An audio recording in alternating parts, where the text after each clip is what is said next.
कस्तो लाग्यो हेर्नुहोस् त अहिले चाहिँ उहाँको छोरी अहिले 10 वर्ष पुरा भएर 11 लाग्नुलाई है। मैले बेला बेलामा चाहिँ सन्तान नभएको सन्तान जन्मेको पनि छ भन्थे यहाँ। अस्ति उहाँ चाहिँ अचानक हामी यताउता चाहिँ थेरापी आफ्नो ठाउँमा छ भने यताउता भएर उहाँहरू आफ्नै काम गर्नु पर्यो, व्यस्त भएको कारणले लामो समय भेट भएको थिएन।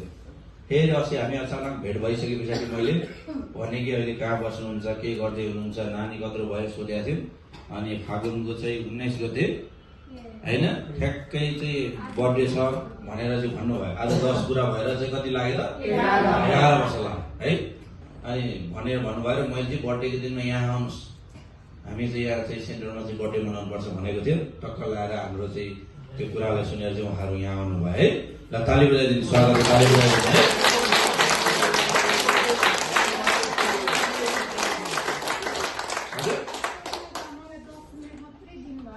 जम्मा 10 मिनट दिएको छ हामीले चाहिँ यहाँ झन् यहाँ केक लिनु गएर ल्याएर यहाँ काट्ने भनेको भने कसरी मिल्यो त खै?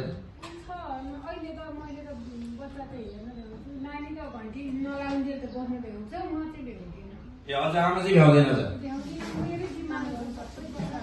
अहिले चाहिँ बच्चाहरूको जिम्मा गरेर यहाँ सोहेद सदन स्कुलमा उहाँ आफै त्यहाँ काम पनि गर्नुहुन्छ अनि नानीलाई त्यहीँ पढाउनुहुन्छ है।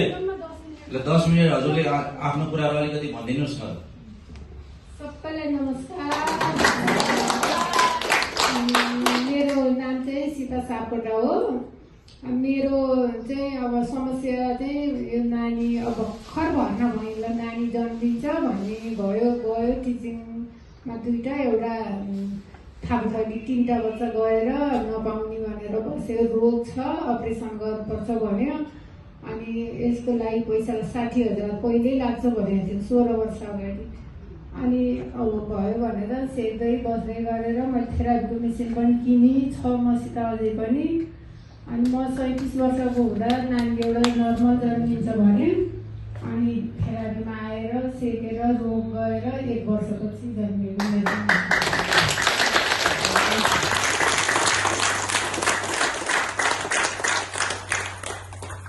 समय नै हुँदैन। यसरी आएर आउनलाई म बिहान 7 बजीदेखि बेलुका 5:30 बजीसम्म बस्ने हो। हजुर अहिले 10 मिनट मात्रै लिएर आएको छ।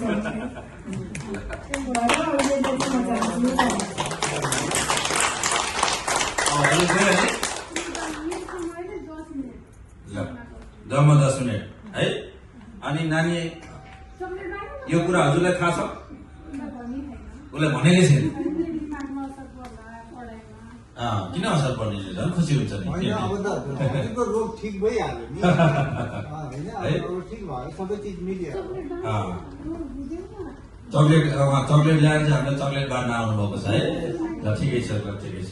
ल धेरै धेरै धन्यवाद हजुरलाई, एकदमै राम्रो होस्। नानीको नाम मैले चाहिँ राखिदिएको चेन्ज गर्नु भयो, के नाम भनेर बोलाउँछु? रचना। रचना ल पहिला चाहिँ नाम के थियो त? लभली। सबैलाई थाहा छ है। पहिला चाहिँ हामीले उहाँको नाम राखेको चाहिँ लभली हो है। ल सबैले अब हामीले यहाँ केक काट्नलाई चाहिँ समय भएन है। अब यो नानीलाई चाहिँ चक्लेट यता आउँछ नानी, यो चक्लेट यता आउँछ नानी। हामी एउटा खाता लगाउँछौँ पहिला अनि यो चक्लेट चाहिँ हामी त्यसै नखाने है। ल सबैजनाले ताली बजाइदिनु। ल ह्याप्पी बर्थडे।